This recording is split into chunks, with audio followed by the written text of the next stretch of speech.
Hey, what's up, y'all? This your boy Dre, It's your boy Will. and we are the host of Well, there's the Will. There's the Dre. Whoa!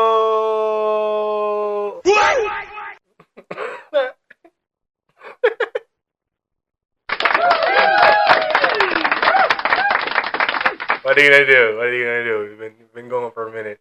So What? it's like when you come back from injury, you're trying to get get the rhythm back. It's not all going to be there. What the holiest of hells is going on with this dude? Hey man. Anyway, y'all, once again, thank you for your viewership. We do appreciate it. We're getting back into the swing of things here. So yeah, before we start, so today, we're going to talk about the NBA and its problem with tanking, or whether it even exists or not. So we're going to talk about that.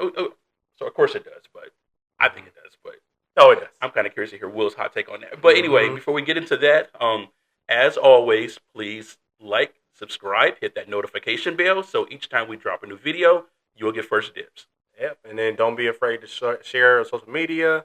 Share on Instagram, X, Truth Social, if if that's your fancy. Nope. We got to get that crowd. Please, no, I'm good with that. I'm good. And then make sure you share to everybody. We are we got good content on the way. So I'm just ready to get started, Andre. Let's do it.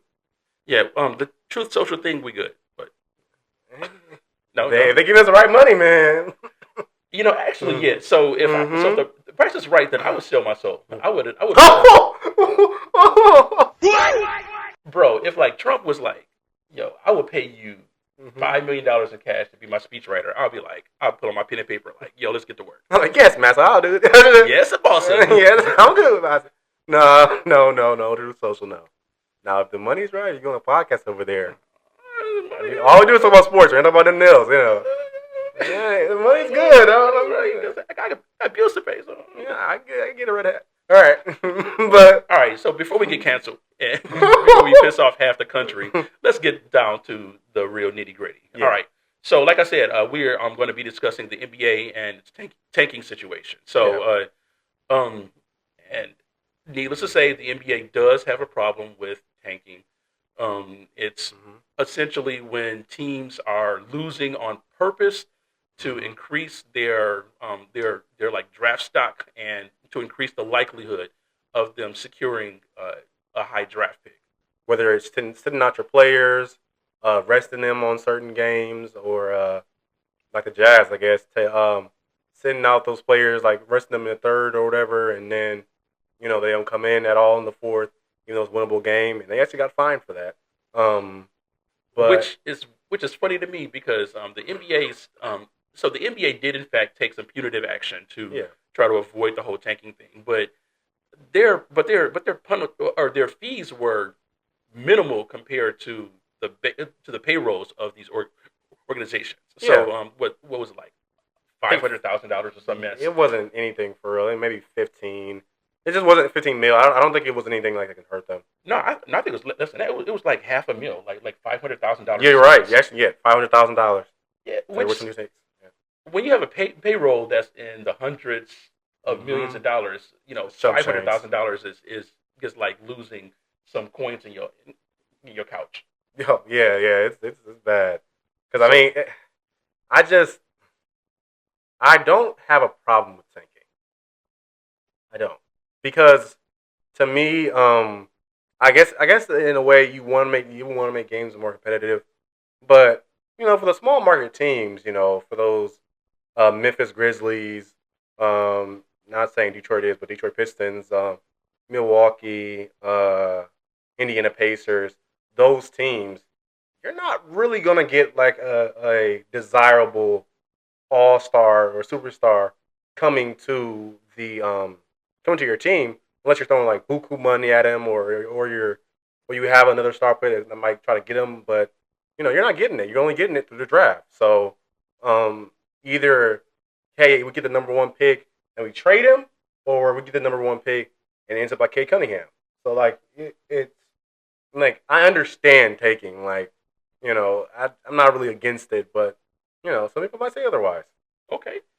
Now that's kind of a hot take. I mean, I was not expecting that. And okay, to be fair, I will say that there have been some successes that have come out of that. Wimby. I mean, well, I won't say that San Antonio tanked to get Wimby, but them being bad didn't hurt because they wound up getting getting a generational player. So We're sorry. We're sorry. Too social. Please, please.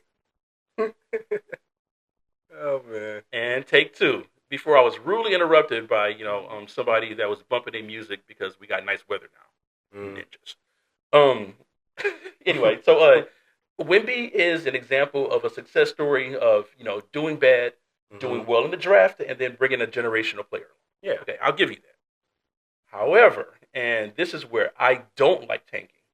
I think it does a huge disservice to fans that are paying good money to see your team put out the most optimal and best product out there. So when you're intentionally putting garbage out there just so you can increase your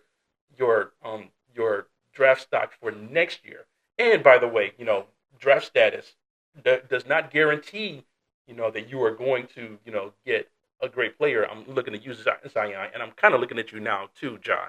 Oh, that doesn't mean that they're going to get some generational player that's going to and then at the same time you have alienated your fan base trying to roll the dice. I just think it's a bad look. But I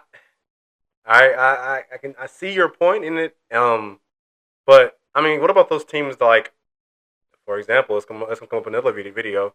The Warriors. I think the Warriors are in a weird timeline. Like they're in a weird direction. It's one side where it's like, oh, we're gonna keep trying. We're gonna try to keep flying to contend and compete. We're gonna give the fans something to come show up and buy tickets, like your point is.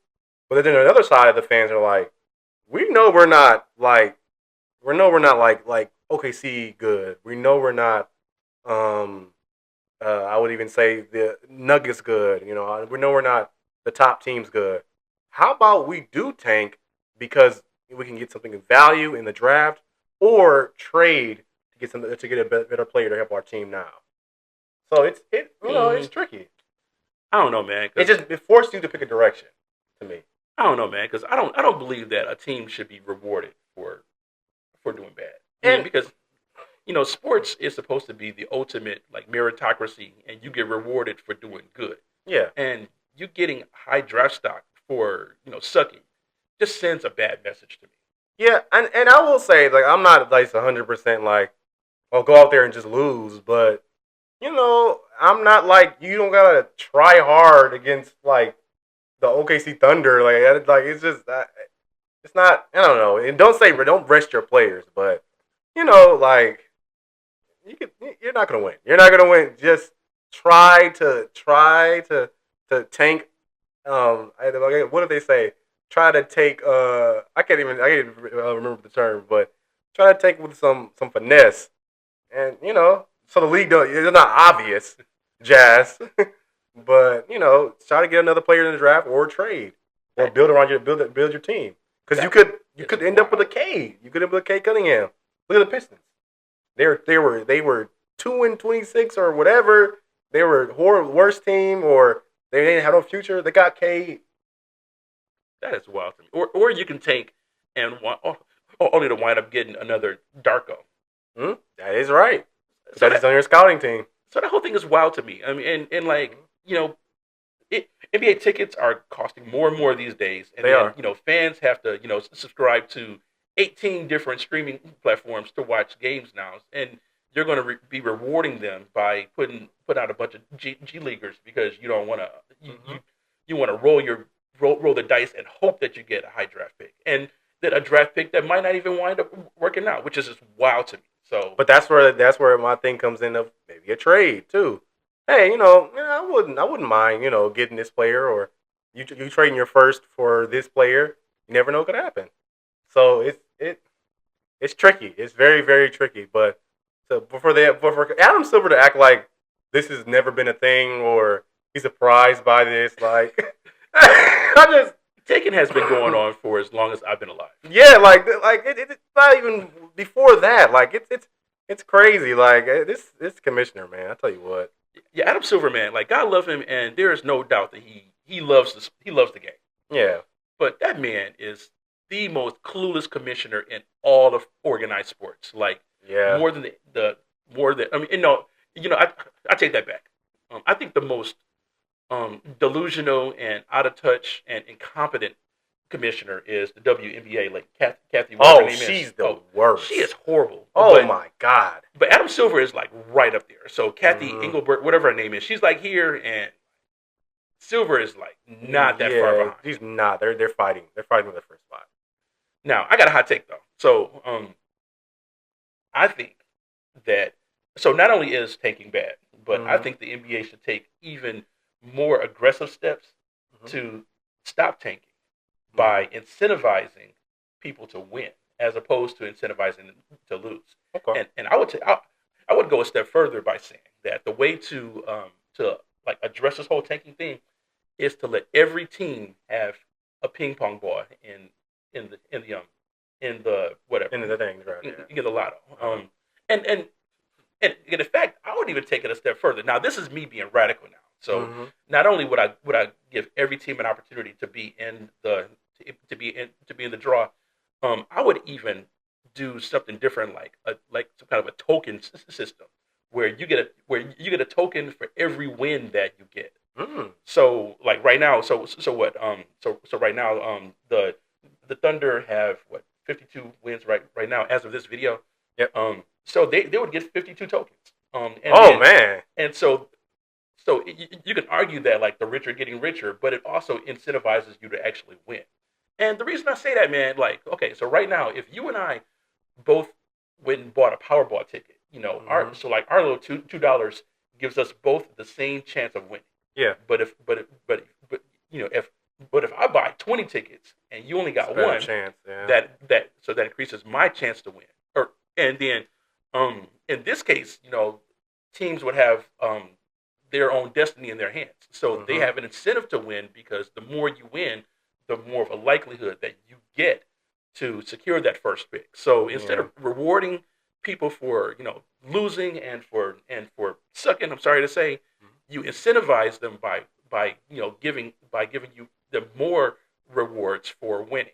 And if it comes down to the rich getting richer, so be it. You should have just tried harder. And you cannot justify having these multi-$100 million payrolls and paying these cats like millions of dollars a year to suck. And then again, you're doing a disservice to the fans. So yeah, I would definitely like create a system where not only is it merit based, but the more you the better your output, the more likely you are to wind up getting that coveted first pick.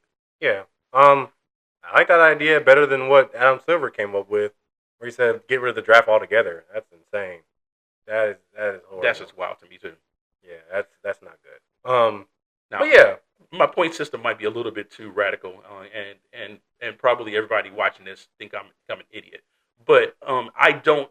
But again, I can't stress enough that I hate the fact that you are incentivizing people to lose. That's just a bad business model all over the place. Yeah, but it's also giving your team a direction as well. Like the Chicago Bulls. I mean, rather than wanting to be the Atlanta Hawks, Chicago Bulls, Charlotte Hornets, being the plan every year and like or be out of the playoffs, like I would rather be like as a GM, a firm GM, we're going in a direction. We're going to build it up for next year, especially for a young team. Our older team, we want to get younger, go in the next direction, and then we're gonna go from there. Because now, I mean, look at the Washington Wizards. Yeah, they're out of the playoffs or whatever, and they suck, and they've got 83 points on them. But they got some players coming next year with AD and Trae Young, and then you're gonna get whatever in the draft. I mean, they can make some real noise. So. To me, it's just picking a direction. It's not. I wouldn't even call it tanking. It's just picking a direction. You want to go? Do you want to try and get in the play-in, or try to get a playoff spot and then go against this team and get beat the crap out of, or you want to save everything for next year? Try to make a plan to go out and go higher in the in the standings and try to win. Try to have your fans be like, "Oh my God, I'm proud of my team." You know, we're not a playing team every year. I just think that it's a good direction. It's just finding a direction to me. Yeah, that's fair. Yeah, that's fair, I guess.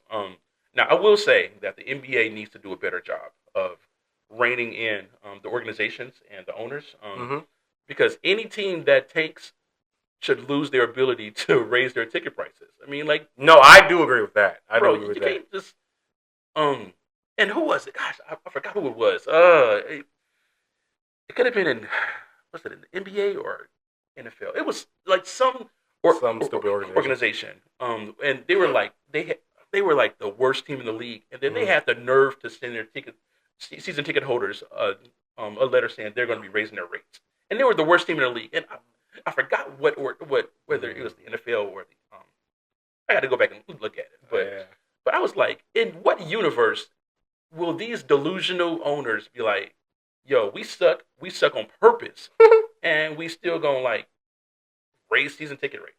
Like, that's insane to me. Yeah, I don't understand that. I think I remember what you're talking about. I just can't remember the team either. Now I do agree with you in that. Like, if you're gonna be sucking, you need to be. It was the Pelicans. That explains everything. I mean, that whole organization is gonna. They're not even gonna have a team in a minute. Yeah, it was the Pelicans after they traded AD for the first time. And then they still raised their rates the next year, even though AD was gone and like Zion was out for the season or something. It was just something ridiculous that they did. But they have Joe Dumars as their GM. I'm not taking them serious, man. No, I think that was before Joey D. Oh, okay. I know. I'm just saying. The Pelicans team organization in general, like, they just need to be wiped away from the NBA. I'm so tired of seeing them.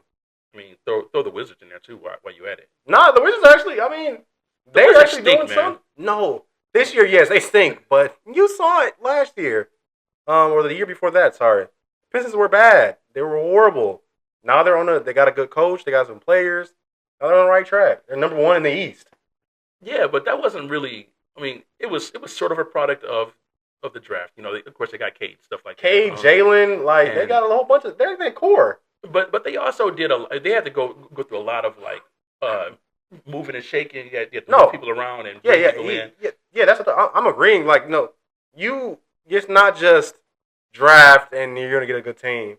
It's drafting and getting some picks, and then also getting a good coach to implement a system like JB, and you have a team. So I feel like that's what the Wizards are doing right now. They're just trying to. They're trying to get a good person in the draft or trade that pick, and then you got some stars already. Let's try to make it happen. And it's in the East too, so anything can happen. Yeah, that's fair. Well, I guess we're gonna have to agree to disagree on that one because I think tanking is the worst thing that you can do for the league. And I just think it's a direction. It's picking a direction. So because me and William are at a stalemate here, we're at a stalemate or an impasse or whatever. So we can't see the eye to eye. This is where y'all come in. So let us know. So what do you think? Who is more on target and who is more off base? Nah, man, you gotta pick a direction. So you want to be a playing team every year. All right, so y'all pick a side. Are you Team Andre or Team Will on this one, or do you have a completely different opinion from either one of us? And we'd love to hear your thoughts. So go ahead and drop those comments. We'd love to hear your thoughts. Keep us engaged. And so let's wrap this up. So once again, thank you for your engagement. And signing off, this is your boy Dre. It's your boy Will. We are the host of Where There's a Will, There's a Dre. Bye, guys. Peace.